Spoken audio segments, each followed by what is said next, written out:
தற்போது சமாதான ஏஜி சபையின் தலைமை போதகர் பாஸ்டர் ஆர் கிளாரன்ஸ் மருதையா அவர்கள் தேவனுடைய செய்தியை கொண்டு வருவார்கள். கிறிஸ்துவுக்குள் அன்பானவர்களே, இந்த நாளிலேயும் இந்த ஊடகத்தின் மூலமாக உங்களை சந்திப்பதில் மகிழ்ச்சி அடைகிறேன். இந்த நாட்களிலே கிறிஸ்துவின் அன்பையும், அவருடைய தியாகம், அவருடைய மரணம், அவருடைய பாடுகள், அவருடைய உயிர்த்தெழுதல், அவருடைய வருகையை குறித்து நாம் சிந்திக்கிற நாட்கள்.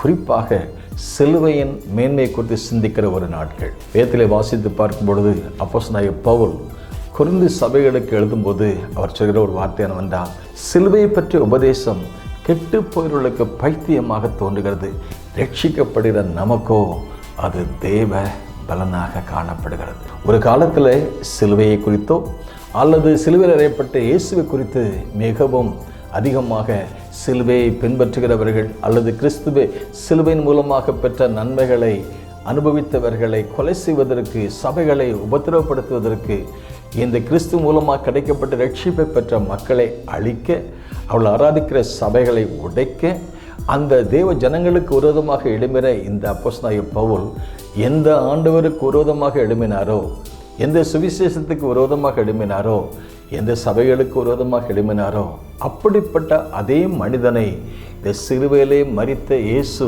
அவரை சந்தித்த போது அவர் கேட்ட ஒரு காரியம் என்னவென்றால், ஆண்டவரே நீர் யார் என்று கேட்டார். அதற்கு அப்போஸ்தலனாகிய பவுலுக்கு ஆண்டு தரிசனமான சொன்னார், நீ துன்பப்படுத்துகிற இயேசு நானே. எந்த இயேசுவை துன்பப்படுத்தினாரோ அதே இயேசுவை பிரசங்கிக்கும்படி ஒரு பர்சனல் என்கவுண்டர், ஒரு தேவ சந்திப்பு, அவருடைய வாழ்க்கையை மாற்றி அமைப்பதற்கு சிலுவையின் அன்பு, சிலுவையில் சொல்லப்பட்ட அந்த சிலுவையின் சுவிசேஷம் அவரை மாற்றி அமைத்தது. அன்றைக்கு இருந்த சமுதாயத்தில் சிலுவை குறித்து பலவிதமான எண்ணங்கள் எழும்பியிருந்தது, விமர்சனங்கள் எழும்பியிருந்தது. வேதம் சொல்கிறது, யூதர்கள் அடையாளத்தை தேடினார்கள், கிரேக்கர்கள் ஞானத்தை தேடுகிறார்கள், நாங்களோ சிலுவையில் அறையப்பட்ட இயேசுவை பிரசங்கிக்கிறோம். யூதர்கள் என்ன அடையாளம் தேடினார்கள்? இந்த ஆண்டவராக இயேசு உலகத்தில் வந்தார், வாழ்ந்தார், அற்புதங்களை செய்தார், இவர் உண்மையான மேசியா தானா, இவர் உண்மையான இரட்சகர் தானா, உண்மையான தேவன் தானா என்பதை அவர் செய்த அடையாளங்கள் மூலமாக, அற்புதங்கள் மூலமாக பரிசோதனை செய்தார்கள். குஷ்ரோகியை சுகமாக்கின பொழுது அவர் மூலமாக பெற்ற அதிசயத்தை, அற்புதத்தை இவன் மேசியா தானா என்று சொல்லி அறிந்து அடையாளத்தை தேடினார்கள். இதே போல கிரேக்கர்களும் எதை தேடினார்கள்? விஸ்டம். அவருடைய அறிவின் அடிப்படையிலே இவருடைய உபதேசங்கள் சரிதானா, இது ஞானத்துக்கு ஒத்ததாக காணப்படுகிறதா என்பதை கிரேக்கர்கள் ஞானத்தை தேடினார்கள். அவர்கள் எதையும் சாதாரணமாக ஏற்றுக்கொள்ள மாட்டார்கள். சரியான ஞானத்தின் அடிப்படையில் தான் அவர்கள் தெய்வத்தை கண்டுகொள்வார்கள். இப்படிப்பட்ட ரெண்டு குரூப்புக்கும், ரெண்டு கூட்டத்தாருக்கும், யூதர்கள் அடையாளத்தை தேடினாலும் சரி அல்லது கிரேக்கர்கள் ஞானத்தை தேடினாலும் சரி, இந்த யூதர்களுக்கும் இந்த கிரேக்கர்களுக்கும் மத்தியிலே இயேசு தேவன், தேவகுமாரன் என்பதை விளங்கப்படுவதற்கு அப்போஸ்தலனாகிய பவுல் சொன்ன வார்த்தை என்னவென்றால், தேவனால் எங்களுக்கு ஞானமும் அவரே எங்களுக்கு மீட்புமானார் என்று சொல்லி இங்கே வாசித்து பார்க்கிறோம். இந்த அருமையான நாளிலே இந்த நிகழ்ச்சியை கவனிக்கிற அருமையான தேவனுடைய பிள்ளைகளே, இந்த சிலுவை ஒரு நாளிலே ஒரு குற்றவாளிகளை கொலை செய்கிற தண்டனை கருவியாக இருந்தது.